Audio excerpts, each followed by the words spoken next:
Friends, welcome to IIT smart learn. आज मैं आपको क्लास 10th हिंदी का मोस्ट VVI ऑब्जेक्टिव बताने जा रही हूँ, जो कि आपके एग्ज़ाम के लिए बहुत ही महत्वपूर्ण है। अगर आप चाहते हैं कि एग्ज़ाम में अच्छे नंबर लाए तो इस वीडियो को लास्ट तक ज़रूर देखें और हमारे चैनल को लाइक, शेयर एंड सब्सक्राइब करें। वीडियो स्टार्ट करते हैं। आपका आज का पहला प्रश्न है, बहादुर पर चोरी का आरोप कौन लगाता है? ए ऑप्शन है लेखक, बी लेखक के पत्नी, सी किशोर, डी रिश्तेदार। तो बहादुर पर चोरी का आरोप रिश्तेदार लगाते हैं, इसीलिए इसका राइट ऑप्शन होगा डी रिश्तेदार। आपका अगला प्रश्न है, बिरजू महाराज अपना सबसे बड़ा जज किसे मानते थे? ए ऑप्शन है अम्मा को, बी बाबूजी को, सी चाचा को, डी दादाजी को। तो बिरजू महाराज अपना सबसे बड़ा जज अपनी अम्मा को मानते थे, इसीलिए इसका राइट ऑप्शन होगा ए अम्मा को।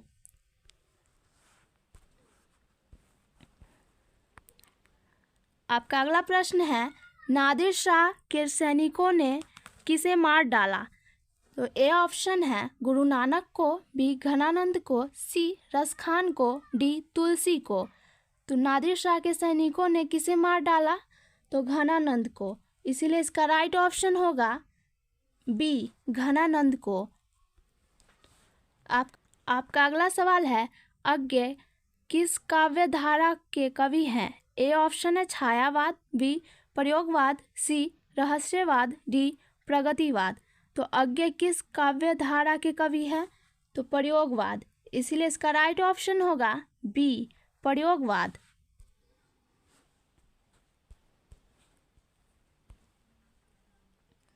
आपका अगला सवाल है, कवि ने रेनर मारिया रिल्के किसका शानदार लवादा गिर जाने की बात करता है? तो ए ऑप्शन है प्रभु का, बी मानव का, सी दानव का, डी भक्ति का।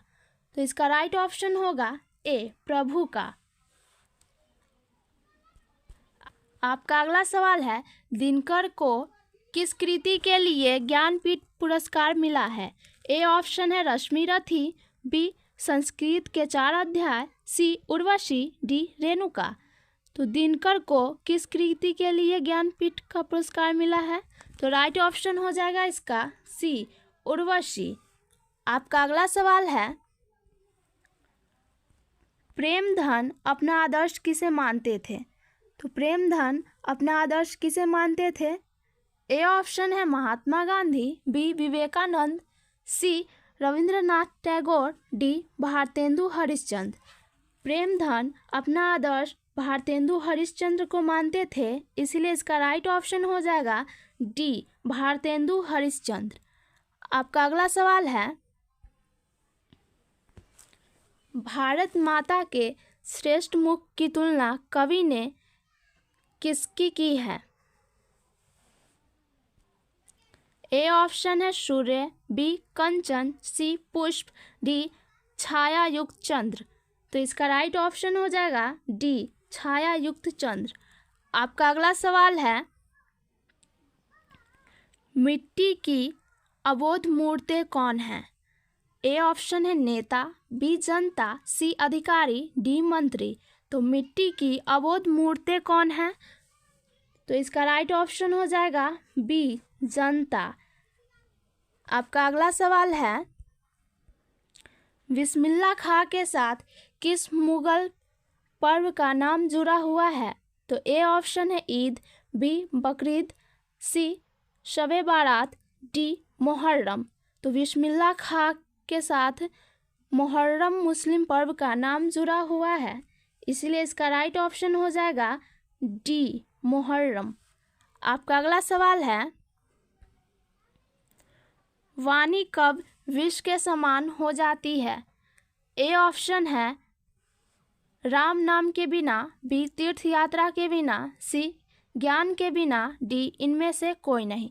तो वाणी कब विष के समान हो जाती है? तो राम नाम के बिना, तो इसीलिए इसका राइट ऑप्शन हो जाएगा ए राम नाम के बिना।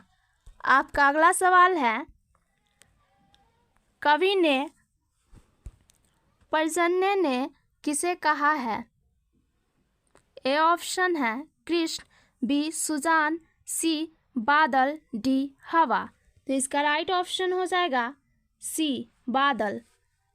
आपका अगला सवाल है, साहित्य की परंपरा का पूर्ण ज्ञान किस अवस्था में संभव है?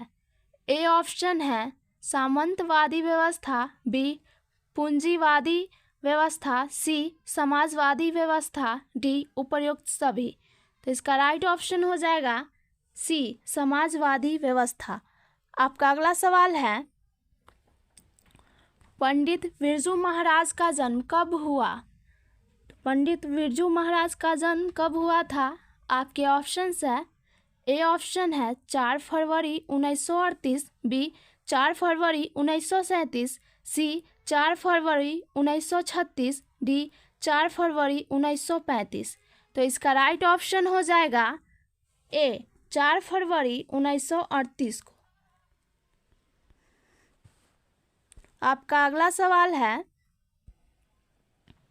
सहजात वृत्तियाँ किसे कहते हैं? ए ऑप्शन है अशस्त्रों के संचयन को, बी अनजान स्मृतियों को, सी शव के बंधन को, डी उपरोक्त सभी। तो इसका राइट ऑप्शन हो जाएगा बी अनजान स्मृतियों को। आपका अगला सवाल है, नागरी लिपि के आरंभिक लेखक हमें कहाँ से मिले हैं? ए ऑप्शन है पूर्वी भारत, बी पश्चिमी भारत, सी दक्षिणी भारत, डी उत्तरी भारत। तो नागरी लिपि के आरंभिक लेखक हमें दक्षिणी भारत से मिला है, इसीलिए इसका राइट ऑप्शन हो जाएगा सी दक्षिणी भारत। आपका अगला सवाल है, वेतमा दान पत्र किस समय का है? ए ऑप्शन है 1020 ईस्वी, बी 1021 ईस्वी, सी 1022 ईस्वी, डी 1023 ईस्वी। तो वेतमा दान पत्र 1020 ईस्वी समय का है, इसीलिए इसका राइट ऑप्शन होगा ए। आपका अगला सवाल है, पंडित बिरजू महाराज लखनऊ घराने के किस पीढ़ी के कलाकार हैं? तो ए ऑप्शन है 6वीं पीढ़ी, बी 7वीं पीढ़ी, सी 9वीं पीढ़ी, डी 8वीं पीढ़ी। इसका राइट ऑप्शन हो जाएगा बी 7वीं पीढ़ी। पंडित बिरजू महाराज लखनऊ घराने के 7वीं पीढ़ी के कलाकार हैं, इसीलिए इसका राइट ऑप्शन होगा बी 7वीं पीढ़ी। आपका अगला सवाल है, सीता के बेटों ने सीता को कितने रुपए माहवारी खर्च देने का निर्णय लिया?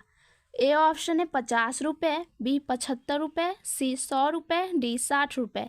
तो सीता के बेटों ने सीता को 50 रुपये माहवारी खर्च देने का निर्णय लिया, इसीलिए इसका राइट ऑप्शन होगा ए 50 रुपये। आपका अगला सवाल है, उत्तर भारत से नागरी लिपि के लेखक कब से मिलने लगे?